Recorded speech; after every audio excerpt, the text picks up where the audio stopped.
Noblar já voltou, já está aqui online Hein? comigo. Então vamos trazer o convidado, como eu falei. Vem chegando aí para a live. Essa live começou meio bagunçada, mas vem chegando aí para a live, que no X eu já vi que já está começando a bombar no YouTube. E vamos falar sobre seleção. Você viu, né? Noblar chamou. Chamou a seleção, mas não chamou quem? Não chamou Neymar.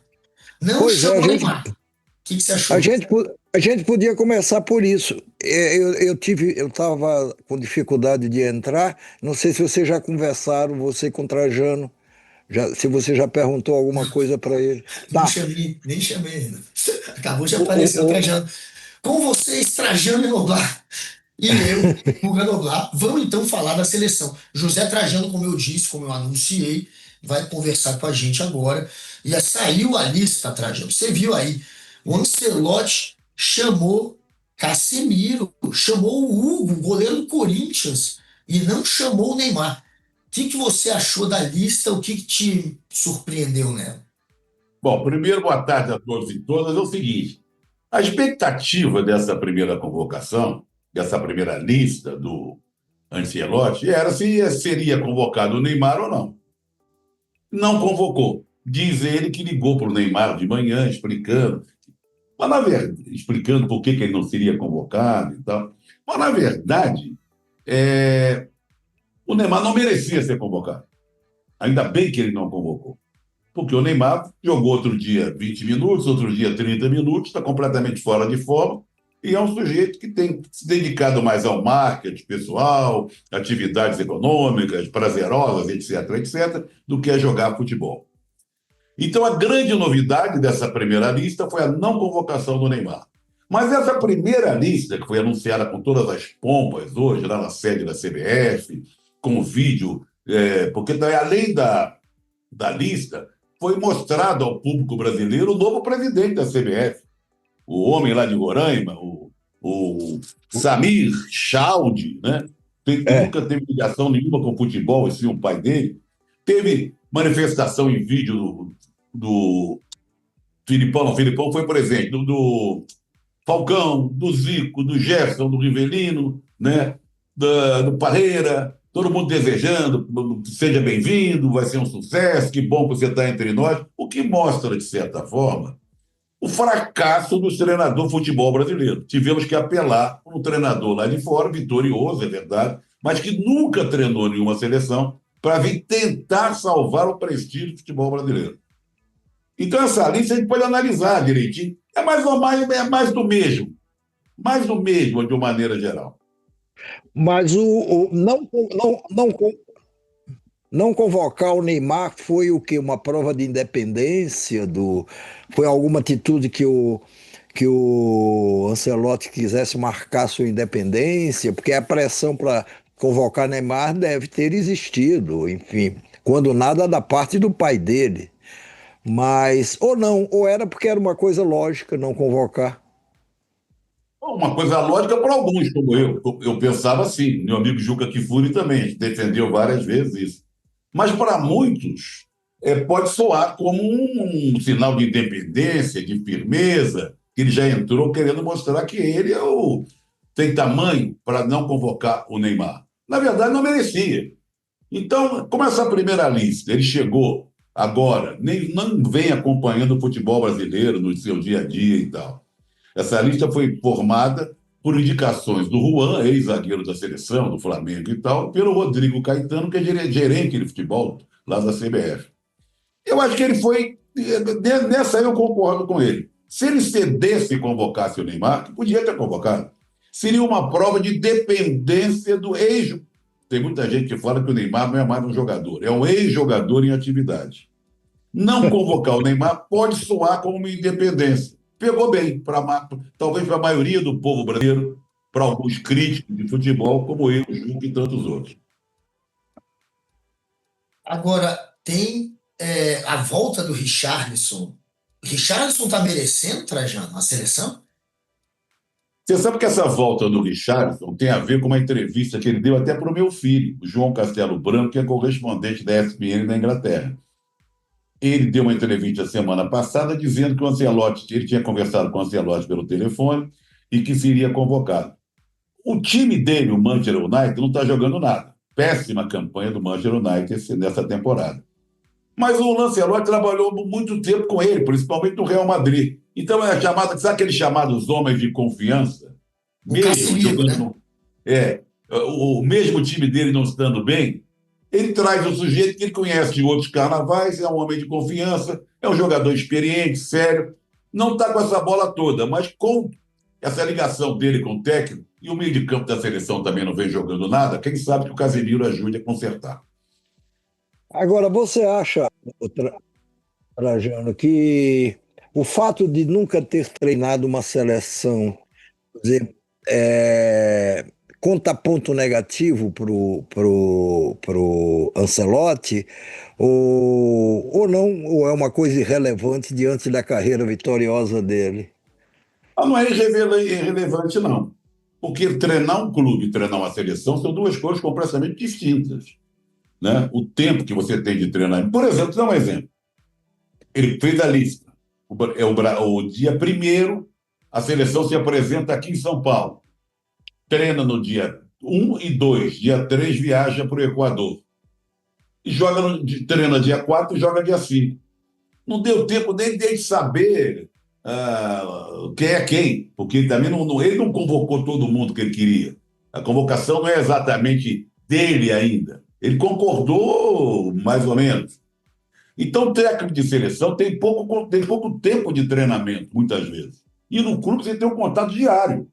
Tá certo que muitas vezes no clube você também não tem tempo de treinar, porque tem tantas competições uma atrás da outra, mas você tem um convívio diário com o jogador. Na seleção, não. É uma experiência nova. O que a gente espera dele? Todo o saber dele, todo o conhecimento dele, toda a experiência dele adquirida com muito sucesso, campeão por onde passou, na Alemanha, na França, na Inglaterra, na Itália, na Espanha, isso ajude a comandar uma seleção. Mas que fica uma pulguinha atrás da orelha, fica.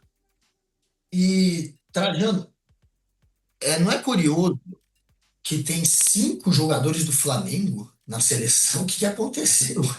Ele é rubro-negro, o Ancelotti? Ou merecem Não, cinco não. jogadores? Bom, Flamengo e Palmeiras são os melhores times do Brasil. Né? Acabaram de jogar aí, o Flamengo venceu até com méritos do Palmeiras. Vamos ver os jogadores do Flamengo que foram. Foi o Wesley, lateral direito, o Danilo, o Gerson, quem mais? Não, 3. Acho que 3. 3. Ele não convocou o Pedro, que havia uma expectativa, mas o Pedro também não está bem fisicamente, tem que ficar até na reserva do Flamengo. A única convocação, não foram 5, não, acho que foram 3. A única em questão aí, que é uma convocação discutível, mas entra um pouco no rol aí do que eu falei sobre o Casemiro, é do Danilo. Danilo é reserva do Flamengo. Agora, o Danilo trabalhou muitos anos sob o comando do Ancelotti. Então, é mais um daqueles homens de confiança que ele vai levar. O Casemiro é um, o Danilo é outro. Não merecia. Mas quem sabe ele queira a experiência junto ao jovem, o conhecimento pessoal que ele tem do Danilo, tenha levado o Danilo a essa convocação. Que certamente não irá jogar. Não vai ser titular da seleção, vai ficar no banco, vai servir mais como quase que entre aspas, um elemento da comissão técnica junto aos jogadores. Agora, haveria. Não, Vago. eu ia só apontar que tem, ó, Danilo do Flamengo, Léo Ortiz, O Léo Ortiz, Wesley. tem Léo Ortiz, Alexandre, Wesley Tem razão, tem razão. e Gerson. Mas olha, o Gerson merece. Merece ver jogar. Aliás, eu pensei que não fosse convocado, porque ele saiu machucado de maca no jogo contra o Palmeiras agora. O Alexandre, jogador experiente também, já foi dirigido por ele, jogou muito bem, parou o Estevão nesse jogo contra o Palmeiras. Foi muito bem, jogador experiente, muitos anos de Europa. Então não é que ele seja o Flamengo. Esses jogadores, à exceção do Danilo, mereciam. Mas você acha, Trajano, que a gente tinha alternativa ao Ancelotti? Eu acho que não. No Brasil, não. A alternativa que teria, que havia uma disputa de gente a favor de um, a favor de outro, seria o Jorge Jesus. Jorge Jesus, que treinou o Flamengo, foi vitorioso, acompanha o futebol brasileiro. Então era um ou outro. Porque aqui no Brasil, a seleção já teve o Tite, 2 Copas não conseguiu nada, já estava desgastado. Depois entrou provisoriamente o Ramon, que não tem tamanho para ser, foi provisório, técnico da seleção. Entrou o Fernando Diniz, um técnico que gosta de novidades, então, mas quebrou a cara na seleção. E, por último, o Dorival, que foi um fiasco. Então, não tem outro. Você fala, o Felipe Luiz é muito jovem ainda, está início de carreira, tem muita estrada para percorrer, não é? Agora, trazer um sujeito de fora mostra a falência, exatamente, a falta de treinadores na história do futebol brasileiro. Olha aqui, Noblar. O Uhum. técnico português é super valorizado no mundo inteiro, porque há uma escola portuguesa de técnicos. Há vários técnicos portugueses da Inglaterra, por exemplo. Os técnicos argentinos, se você pegar um. Faz um. Outro dia eu vi um mapa da América do Sul e dos times que estão disputando a eliminatória. Se não me engano, 6 ou 7 para seleções têm técnicos argentinos. Técnicos argentinos dirigindo, além da Argentina, Chile, Venezuela, Paraguai, não sei o que e tal. O técnico brasileiro fracassou nos últimos tempos. Nós fracassamos na formação de técnicos, infelizmente. E, Trajano, sobre a CBF, você viu ontem, você viu hoje, portanto, também a apresentação do novo presidente da CBF. Para ele deu sorte, né, de estar junto com o Ancelotti, os dois sendo apresentados. Acaba ofuscando até um pouco as histórias que ele tem, né, que não são tão A boas história assim. desse rapaz é muito curiosa, né? O sujeito tem um médico lá de Roraima.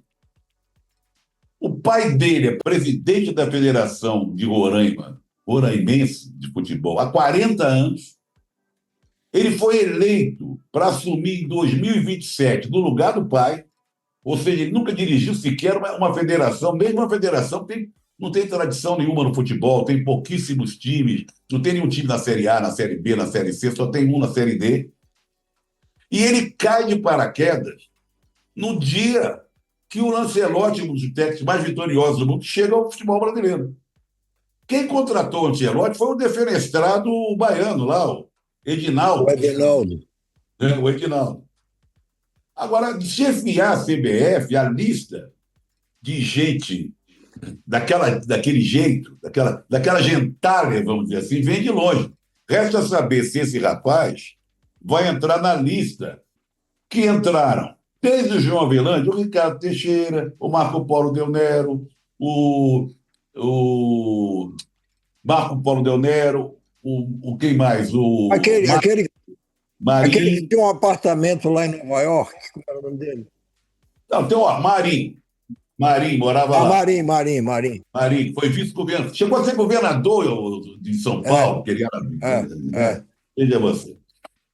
Agora, todos esses quer dizer, todos esses, eu estou dizendo anteriores presidentes da CBF que você citou, todos eles acabaram derrapando na questão da corrupção, né? Todos eles se enrolaram com a justiça tremendamente. Por quê? Quer dizer, isso é uma tradição no futebol brasileiro, Trajano? Não só no futebol brasileiro, como no futebol mundo afora, mas vamos particularizar no futebol brasileiro. Olha, é mamão com açúcar, você que gosta de se aliar à corrupção, conviver com a CBF. A CBF tem R$ 1 bilhão em caixa. Tem uma matéria da revista Piauí que mostrava como funcionava o esquema na época do Edinaldo, esquema agora. É. Ele colocou. Porque quem manda na CBF são as federações. Quem devia mandar na CBF seriam os clubes. Os clubes têm menos poder, se viu isso nessa eleição, do que as federações. E as federações, veja você, o pai desse rapaz, que é o presidente da CBF, está há 40 anos no poder. Eles se eternizam no poder. E aí o Edinaldo veio e aumentou, porque eles têm salário. R$ 250 mil na mão de cada um, de salário, para dirigir as suas federações. Umas mais, outras menos. 250 para uma mais forte, outra menos dinheiro. Então, olha, o futebol corre muito dinheiro no futebol. Tem muita lavagem de dinheiro no futebol. Tem muita gente que se locupleta no futebol para conseguir cargos políticos, cargos sei lá onde. Então, é um reduto de gente que a gente quer ficar bem distante dele. Mas por que que os clubes não têm mais força? Porque são eles, é deles que vive a CBF e tudo. Quer dizer, por que eles não têm mais força para atuar nisso, para desempenhar um É papel o mais. regulamento e que, agora, curiosamente, quem elege os presidentes de federação são os presidentes de clube, veja você. Não é uma coisa de louco? É, O aí é. presidente do clube elege o presidente da federação e o torna mais representante, com mais poder do que ele, clube. O fato dos clubes, de muitos clubes terem boicotado essa eleição que aconteceu ontem, isso pode ser sinal de algum tipo de mudança ou é normal? Não? Nada, nada. Dois deles roeram a corda ontem, que tinham assinado o manifesto, chegaram lá e roeram a corda. A Leila Pereira, toda poderosa presidenta do Palmeiras, Palmeiras. também roeu a corda, apoiou esse rapaz aí. Olha, lidar com essa gente não é fácil. Não é fácil, não. O, o Ancelotti falou ao comentar a convocação da seleção e tudo, ele falou do desempenho do Vini Júnior e disse o seguinte: olha, é difícil falar porque o Vini não tirou sua melhor versão, ou não vive sua melhor versão. Se isso não aconteceu, vai acontecer porque é um jogador extraordinário, trabalhador, lutador. A verdade é que o jogador brasileiro tem muito carinho, aí bom, aí sai por aí, fazendo de alguma maneira,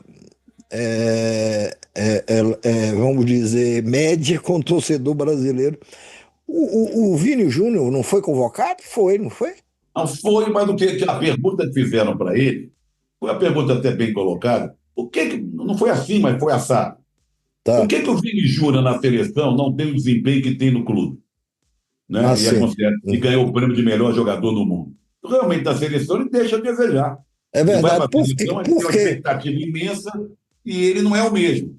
Aí o Ancelotti fez a média. Não, a média com o público e a média com o Vini Júnior. Não vai melhorar, tá, trabalhador. Não disse nada. Ele ensabou, passou o pano.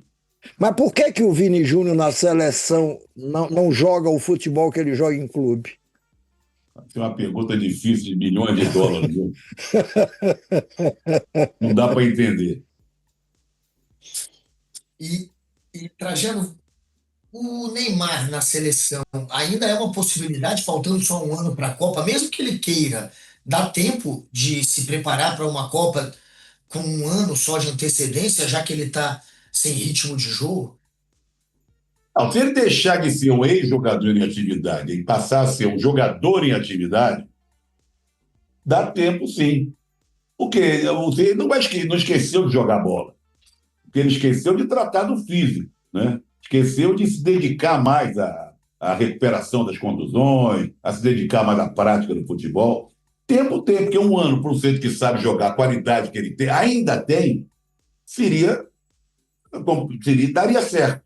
Agora, resta saber se ele. O que vai acontecer durante esse ano? Ele vai continuar tendo essa vida de popstar, né? E o futebol ficar em segundo ou terceiro plano? Tem, vamos esperar.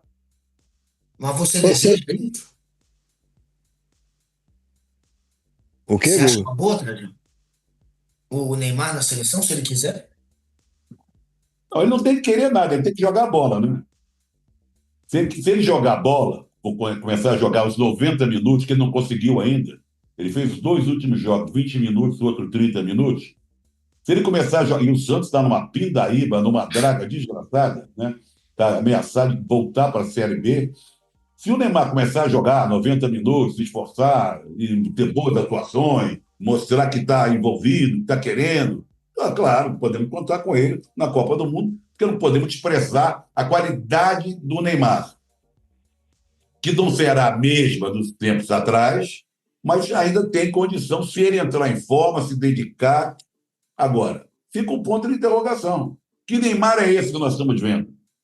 É um popstar? É um ex-jogador em atividade? Ele quer ou não quer se esforçar, não está nem aí? Ganhou muito dinheiro, virou milionário, bilionário, sei lá. O que importa é o Porsche que ele comprou, o helicóptero que ele comprou, a casa, sei lá o quê. É complicado.